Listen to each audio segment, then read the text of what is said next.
Mi coronel. Buenas Mi noches. coronel Jaime Ariza, ¿no? Sí, señor. Jaime Ariza Giraldo. Girón. Ah, Girón. Es que Sí, Giraldo digo yo. Ay, hombre, por Un Dios. apellido bendito. muy santandereano. Como para confundir a los que lo buscan a uno por ahí. Bueno, mi coronel, ¿qué está pasando con el tema del hombre de la ternura, de Luis Carlos Restrepo? Usted tiene que saber. llevamos, imagínense, no va a saber yo si nos montaron en eso desde hace más de 7 años. Los montaron en eso. Y Eso es que una vaina pues interminable como lo de esta justicia en este sí, país. es interminable. Pues le quiero comentar, William, que para las audiencias preparatorias para el juicio oral llevamos nomás 3 años tratando de que se lleven a cabo. No puede ser. Y fuera de eso, lo que uno ve es doble rasero, en virtud que, pues parece ser que la única buena fe es de los funcionarios del gobierno Santos, porque la buena fe de los funcionarios que actuaron antes, también para las movilizaciones, no existe. Uno no entiende cómo a un señor alto comisionado como el doctor Luis Carlos Restrepo, que yo reafirmo lo que digo, no habrá en este país cómo pagarle lo que hizo el doctor Restrepo por esta nación, desmovilizando a las personas que desmovilizó allá en las autodefensas y todo eso. Y a un general lo metieron a la cárcel 5 años en una forma miserable. A 2 coroneles nos acabaron la vida profesional, familiar. Y a un poco de militares nos involucraron en una cuestión que era netamente política. Tal vez por las peleas o por la soberbia de una fiscal que al verse tocada en su honor de dama, pues vinculó a todo el mundo sin ton ni son.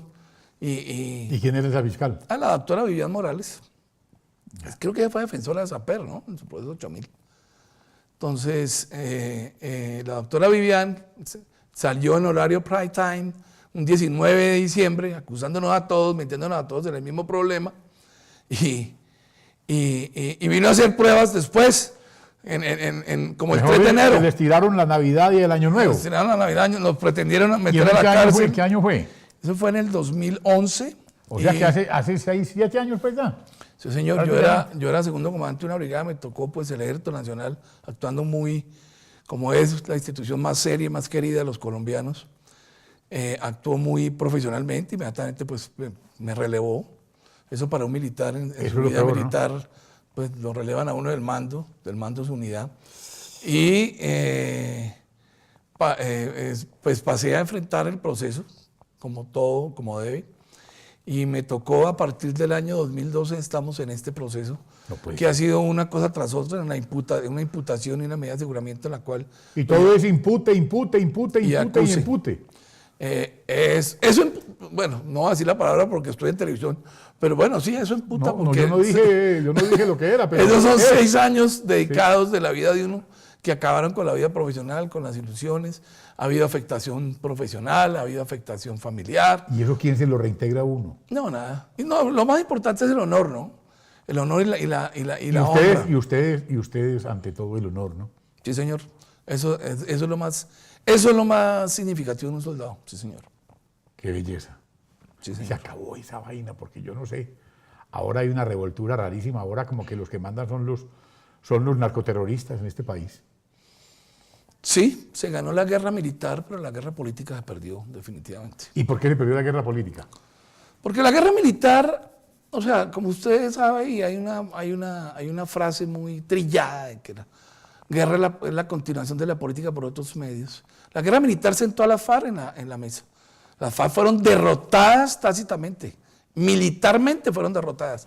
La prueba fue que todo su plan estratégico y todo lo que ellos fundamentaron su lucha, durante más de 33 años, en un plan estratégico que desde el año 82 tuvo continuidad y que llegó a tener su máximo estado de inflexión en el año 2002, cuando tuvieron casi un control vedado del país, casi sobre 35-40% del territorio nacional, a punta de terrorismo, muerte, asolar las poblaciones. Hasta el año 2002 pues tuvo su apogeo. Yo diría que hasta el año 2000, donde llevaron la iniciativa delincuencial. A partir de ahí la iniciativa fue del Estado y fue del Ejército, que fue el que ejecutó las campañas militares, que fue el que tuvo un nuevo modo de operar, el que fue el que implementó unidades militares especializadas y que lo derrotó en el campo de combate. Yo creo que el pueblo colombiano tiene que recordar las tomas de Atocorozal, de Puerto Rico, en donde las FARC pretendieron enfrentar el ejército de tú a tú dentro del marco de la guerra de posiciones y fueron derrotados tajantemente. Ya había habido un antecedente importante que fue el intento de toma de Mitú, la toma de Mitú, en donde el 2 de noviembre del 98 ellos quisieron como que fueran reconocidos en beligerancia, en su estatus, reconocieran su estatus de beligerancia, porque pues tenían el poder en ese momento, su capacidad terrorista. ¿Cuántos secuestraron ahí? Tengo entendido que ahí secuestraron al general Mendieta, que era técnico comandante que estuvo secuestrado muchos años. Sí, y también creo que fueron más de 60 policías que secuestraron. ¡Ay, María! Y a partir de ahí ellos perdieron la iniciativa operacional. Esa iniciativa operacional la recuperó el Estado basado en el Plan Colombia, basado en el esfuerzo del pueblo colombiano que pagó, que tuvo una carga impositiva bastante fuerte, ¿de acuerdo? ¿Usted se acuerda? Pero la pagaron con gusto. La pagó con gusto. La pagamos con gusto porque sabía lo que se estaba haciendo por Colombia. Nos dotaron de las herramientas necesarias. Y esas herramientas dieron al traste con los planes terroristas de la FARC.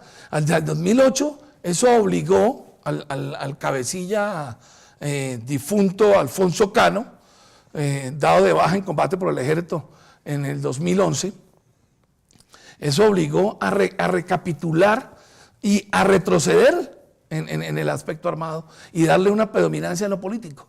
Eso es lo que dice uno, que le dieron preeminencia a lo político, llevaron al Estado a un proceso de negociación en donde han tenido las mayores prebendas que no ganaron en el campo de combate, pero sí las ganaron en los campos los campos de golf de La Habana. Allá lo que era antes el Tropicana Hotel, allá ganaron, básicamente ganaron representación política, ganaron representación territorial, ganaron participaciones en los gobiernos locales, en forma vedada, en forma directa como lo pretenden. Ganaron un poco de aspectos, pues que de ser necesario, pues sí era negociación, pero la negociación política les dio a la FARC cosas que en el campo armado no lo lograron. Y la derrota militar de la FARC es un hecho probado. Ya hoy en día la guerra no se gana con la neutralización total del adversario, o sea, con la eliminación física total del adversario. Eso no es así. Eso lo hemos visto en las nuevas teorías de la guerra, las guerras de cuarta, quinta generación. Ya está hablando inclusive de guerras de sexta generación. La guerra se gana es cuando la voluntad de lucha del oponente se termina. Cuando su plan o su plan inicial o su plan estratégico ya se pierde, cuando la iniciativa queda en poder del oponente. Y así fue. El Estado colombiano a partir del año 99 ganó la iniciativa. Se efectuaron las campañas militares Libertad 1, donde le quiero decir, no sé si usted recuerde, cómo tenían a Bogotá hacia el año 2002, con 2.000 bandidos alrededor de Bogotá, secuestrando, asesinando, extorsionando. Se llevaban los niños, se llevaban las mujeres, se llevaban los comerciantes. Hay secuestros pues, que son tristemente célebres. El secuestro del gerente La Mata, si usted recuerda, que inclusive fue con una intermediación delictiva de una banda de policías que se lo llevaron de acá de Bogotá y terminó asesinado por el negro Antonio en la provincia del Río Negro. Bueno, eso terminó con la operación, con la primera fase de la operación Patriota, que se llamó la Operación Libertad, donde tácitamente se puede decir que fue eliminada la fuerza delincuencial de la FARC en su totalidad, desde su mando hasta, que era Buendía, hasta el último bandido que salió, Cabecilla, que fue el cabecilla del Frente 53, un sujeto al Dinever que allá anda dirigiendo la desmovilización allá en el sector de Mesetas, Huila. Salieron 42 bandidos de 2.000. Posteriormente entramos a su área retaguardia estratégica operacional allá en el Caquetá, donde todavía estamos. Mire, yo le quiero decir una cosa, William. El ejército colombiano es el único ejército que lleva 16 años en la jungla y no ha salido de allá. Esos soldados son unos héroes. Ningún ejército en el mundo Ni siquiera el norteamericano, con toda su dimensión tecnológica, logística y de talento humano, ha soportado lo que ha soportado el soldado colombiano. Entonces, ¿sabes, William? El pueblo colombiano es bueno que sepa que los soldados entran y salen a los 4 meses. Y en la selva no hay señal de titular, ni hay internet. Dejan de ver y escuchar a su familia 4 meses. Soldados casados, soldados que ya llevan hasta 15, 16 años en el esfuerzo de guerra. Y lo lograron. Y doblegaron a la FARC. Y lo llevamos a que perdieran más del 75% de sus efectivos. Y hoy en día entregaron unas armas que no creo que sean todas las que saben. Ni que sean todas las que son. No creo. Porque no entregaron toda la infraestructura de la artillería artesanal. No entregaron los tornos, no entregaron toda la infraestructura de guerra que tenían ellos en el sector del Guaviare, donde había talleres para hacer grandes bombas. No entregaron el material que tenían en caletas. Todos los días se encuentran caletas las tropas. Y hoy en día pues ya vemos de que hasta se están devolviendo. Entonces el señor Caete, que es uno de los más grandes narcotraficantes del Guaviare, porque el señor Caete fue de los que sucedió al negro Acacio cuando murió en septiembre del 2006. El señor Caete, el señor Córdoba, que son cabecillas del 16, del 44, el señor John 40, que es del 40, como su nombre lo indica, que es del 40 frente, el sujeto Gentil Duarte, que estuvo, yo no entiendo cómo Gentil Duarte está en los que no están concentrados, y es que están en las disidencias, pues el señor Gentil Duarte estuvo la mayoría del tiempo en los diálogos de La Habana. Y 15 días después apareció aquí diciendo que él no se desmovilizaba. Eso no son todos los que dicen. Hay más yo le quiero decir, nomás esa estructura que maneja el narcotráfico en los llanos orientales son más de 10 frentes. Y se los puedo relatar: el 7º, el 1º, el 16, el Acacio Medina, el 40, el 43, el 44, el 27. Son frentes dedicados al narcotráfico. Y entonces ahora salen diciendo que es que hay gente en las listas de la FARC narcotraficantes. Pues claro, tienen que haber narcotraficantes, si es que la FARC son narcotraficantes. Son un cartel. Son un cartel de la droga. A mí no me gusta llamar la palabra cartel, porque usted sabe que la palabra cartel salió, es un término muy policial, primero, y segundo, es un término que se dio pues para el otorgamiento de recompensas, primero en el cartel de Medellín, primero a la organización de Medellín, narcotraficante, y después a la de Cali. Pero sí es una organización dedicada al narcotráfico. Y para mí esa disidencia lo que hizo fue limpiar a los que están, entre comillas, actuando en la legalidad y aquí actuando y que quieren continuar con la combinación de las formas de lucha. Porque yo le quiero decir una cosa, William, las FARC no se han desmovilizado. Y eso no lo digo yo, lo dicen los cabecillas. Uy. Los cabecillas. Entonces a mí me parece que hay doble rasero, porque si a nosotros nos metieron a la cárcel, al otro lo exiliaron, al otro a mí me acabaron la carrera, porque dice que un bandido había pagado para que desmovilizaran una estructura ficticia de la FARC, y hasta el momento por uno, y ese señor no hizo parte de la desmovilización, no llegó, fue extraditado finalmente, sí. Y creo que está en Estados Unidos bajo el control de la DEA, creo que está.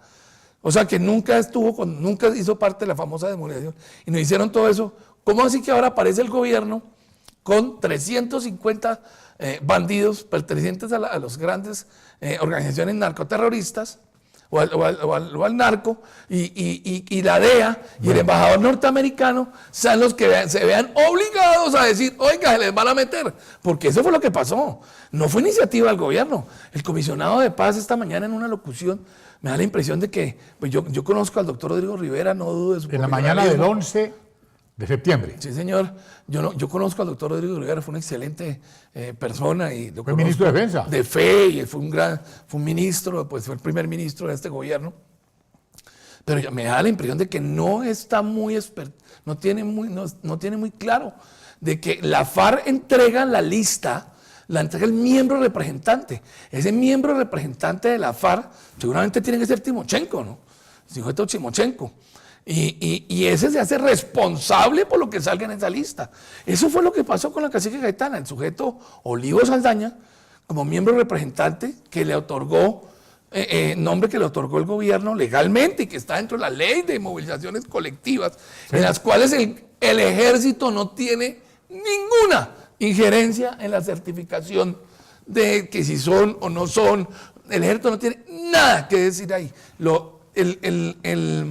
El conducto y lo legal fue lo que hizo el señor alto comisionado, el doctor Luis Carlos Restrepo, recibir la lista y entregársela a la fiscalía. La fiscalía, 2 años después, fue la que determinó, por medio de unos actos inhibitorios, que los tipos sí eran guerrilleros, o sea que fue la fiscalía, no fue el ejército, no fui yo, no fue el general Suárez Tocarruncho, ni el coronel Castellano, ninguno de nosotros, ni primero porque no teníamos por qué hacerlo, no era nuestro rol funcional, sino que nosotros lo que hicimos fue mirar unas entrevistas, recomendar que pasaran por el CODA algunos y verificar la situación de la cacica. Pero el órgano investigador, el ente acusador, que es la Fiscalía Nacional de la Nación, fue mediante investigación la que determinó 2 años después de que los tipos eran guerrilleros. Entonces yo no sé cómo ahora vienen a decirnos a nosotros que nosotros fuimos los que certificamos o dijimos o metimos o sacamos. Nosotros no sacamos, por lo menos lo que corresponde al Ejército Nacional. En el caso mío, que yo representaba siendo comandante de un batallón de inteligencia, en lo que corresponde al director de inteligencia, que fue juzgado, William, mi general Suárez Tocarruncho, que se le deterioró mucho la salud por esa situación. Claro. No sé si ustedes recuerdan, fue detenido y sometido a 4 o 5 años de cárcel, acusado de esa situación, cuando el ejército, el rol funcional del ejército en las desmovilizaciones colectivas no son ni certificar, ni decir, ni nada. Simplemente asistir a la oficina del comisionado en cuanto a logística, en cuanto a algunas cosas, que eso fue lo que hicimos. Y eso fue lo que hizo el doctor Luis Carlos Restrepo. Pero entonces ahora hablan de que no, que los funcionarios que actuaron ahorita con la FARC, ellos sí actuaron de buena fe. Bueno, yo quisiera saber, nosotros también actuamos de buena fe. No ha habido ninguna prueba de la Fiscalía en que nosotros nos hayamos lucrado, ni económica, ni profesionalmente, porque inclusive la lucrada profesional mía la quiso pasar la Fiscalía porque recibí una felicitación por el desplazarme allá y hacer las actividades de entrevista que se hicieron. Y la misma juez de garantías, y eso está probado y está grabado en la diligencia de imputación de cargos, en donde le dice al fiscal de que cómo me voy yo a lucrar si yo soy una persona que tengo varias felicitaciones en la hoja de vida, diría que muchas más, que por una felicitación cómo me va a lucrar, y que no había ninguna inferencia razonable de la ocurrencia de hechos ilícitos míos en esta actuación. Y sin embargo el fiscal siguió adelante, me acusó y me lleva hace 6 años. Ay, María. Estoy sub judice. Bueno, ya me va a tocar hablar a mí porque usted es el único que no me ha dejado hablar en toda la historia de la barbería. Entonces, los que intentaron asesinar al doctor Londoño, ¿qué? Pues imagínense ustedes. A ver, pues, vamos al grano porque en El Tiempo aparece una publicación donde ellos, los mismos narcoterroristas, reconocen quiénes fueron. Es que después de que el mismo general Naranjo y el mismo presidente de la República dijeron que las FARC no tenían nada que ver con esto. A ver, pues. no, eso lo hizo. Y a Veneno, como le dicen cariñosamente en la policía, al general Martínez, Eduardo, lo mandaron a calificar servicios porque dijo que habían sido las FARC. No, eso fueron las FARC. Ah, bueno. Eso fueron las FARC. Es más, es que la FARC en medio de su retroceso armado, usted sabe que la FARC quisieron urbanizar el conflicto y parte de la urbanización del conflicto trataron de hacerla a través del atentado en el Club Nogal y algunos carros bomba que utilizaron, que es llevar la guerra a las ciudades, ¿no? Así es. Y llevar atentados, llevar zozobra, que era lo que querían hacer. Parte de eso, para eso crearon unas estructuras que llamaban los frentes urbanos que cometieron exabruptos. Usted recuerda, por ejemplo, el Frente Antonio Nariño, en colaboración con la Teófilo Forero, fue la que colocó el Nogal, la bomba del Nogal. El sujeto Carlos Antonio Lozada, que por ahí anda de perdonavidas, repartiendo palabras morales por eso. Y repartiendo medallitas. Esas estructuras por la ofensiva que realizamos a nivel urbano, tuvieron que encuadrillarlas.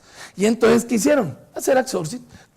Compraban o pagaban bandas de criminales para que hicieran actividades acá como secuestros, actos terroristas. Pero estos bandidos sí fueron gente directamente del Frente Urbano Manuel Cepeda Vargas, que corresponde a la ciudad de Cali, y esa gente tenía zonas de injerencia en cercanías a Miranda, Caldono, que es donde delinque al Sexto Frente, que elige uno de los grandes, uno de los que es tristemente célebres, que quedan últimos marquetalianos, el sargento Pascuas, que por ahí también anda dando bendiciones y con escapulario.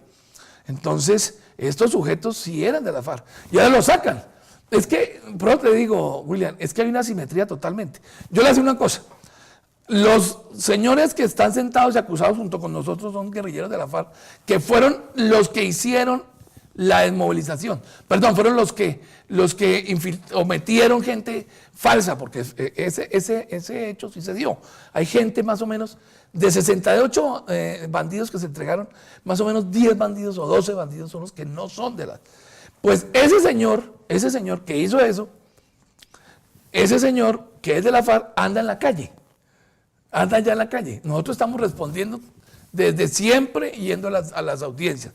Ese señor anda en la calle, que porque fue amnistiado, que por justicia y paz primero, y porque también recibió la cuestión de injury del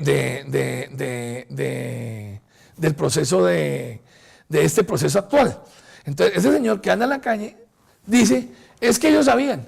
Mire, una cosa es lo que ellos hicieron y que ellos lo reconocieron públicamente, porque el señor Saldaña, el sujeto Olivo Saldaña, alias Olivo Saldaña, dijo muy claro que nosotros no teníamos nada que ver en lo que hicieron ellos, que eso lo hicieron ellos por hacer más del boom, el boom publicitario y el boom propagandístico, claro, por así hablarlo. Pero ellos fueron los que lo hicieron. Otra cosa es que yo, como funcionario público, al cual la República de Colombia me dotó de unos medios para actuar en bien y en el cuidado de la honra y los bienes de los colombianos, yo les haya facilitado eso. Yo no les facilité eso. A mí me formaron en la escuela militar durante 4 años, no para congeniar con ellos ni para negociar con ellos. Me formaron como oficial para combatir todos los flagelos que afectaban a la sociedad colombiana y para aquellos que atenten contra la soberanía y la dignidad del pueblo colombiano, no para negociar con ellos. A mí no me... Y yo nunca ni les presté, ni les di, todo basado en testigos falsos, testigos pagos, gente que ya ha sido probada, que son inimputables inclusive con grandes problemas psicológicos. Y ese señor Pacheco, que es un sujeto que decidió autoincriminarse él y su familia para decir que todo era falso. Pero de ahí a que nosotros le hubiéramos colaborado, no. Bueno, pero ellos sí salieron, ellos están en la calle y nosotros estamos o seguimos siendo vinculados al proceso. ¿Quién sabe por cuánto tiempo? Porque la figura de ellos, de amnistía en Yuri, en nosotros es renuncia a la persecución penal por parte del Estado. Bueno, pues nosotros no podemos pedir eso porque la JEP no está instaurada. A ellos sí les dieron las facilidades ya, sin que la JEP estuviera en operación. A nosotros, los militares, que estamos implicados en el hecho, no se nos da eso, porque el que tiene que dar es un juez de la JEP. Y quién sabe la JEP cuándo va a entrar a implementarse y a administrar justicia. Entonces, mire cómo el desbalance es muy grande.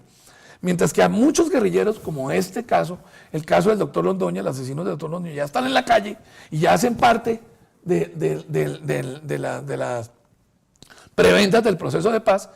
Hay muchos militares, pero muchos, que están todavía en las cárceles, que no pueden hacer parte de eso porque es que los jueces dicen que hasta que eso los tiene que hacer la JEP, y la JEP no está implementada. Entonces, al fin, ¿qué?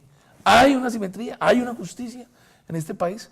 No la hay. Y mucho menos para nosotros los militares. Ya vemos lo que hay. Lo que pasa es que nosotros los militares, como buenos soldados, nosotros cuando entramos al ejército, entramos a servirle a nuestra nación, a nuestra sociedad. No podemos ser hombres de plata, como decía el Papa Francisco recientemente. Mucho cuidado que el diablo entra por el bolsillo. pues los soldados no somos hombres de mucho dinero. No podemos serlo, porque nosotros no entramos al ejército sino a llenarnos de gloria, de servirle al pueblo colombiano con dedicación y entrega. Lo que sí le quiero decir es que como nosotros no tenemos plata para pagar a los morenos y a los personas que arreglan los grandes procesos, pues nosotros tenemos que aguantarnos los tiempos procesales hasta cuando quieran llegar. Qué horrible. Bueno, mi coronel, usted copó el tiempo, de verdad, nos ilustró. Gracias. Esto va a servir mucho porque esta va a ser una gran... Digamos que esto fue una conferencia suya invitada aquí en la barbería, la que obviamente me hizo recordar hasta los irlandeses que vinieron a instruir aquí a la gente en el manejo de explosivos. No sé qué pasó con ellos también. Tantas cosas, las cosas que llegaban por Venezuela, las bombas Lapa que llegaron, tantas cosas que no sabemos quién dirigió todo eso, pero sí nos lo imaginamos. Muchas Sí gracias. nos lo imaginamos y muchas gracias.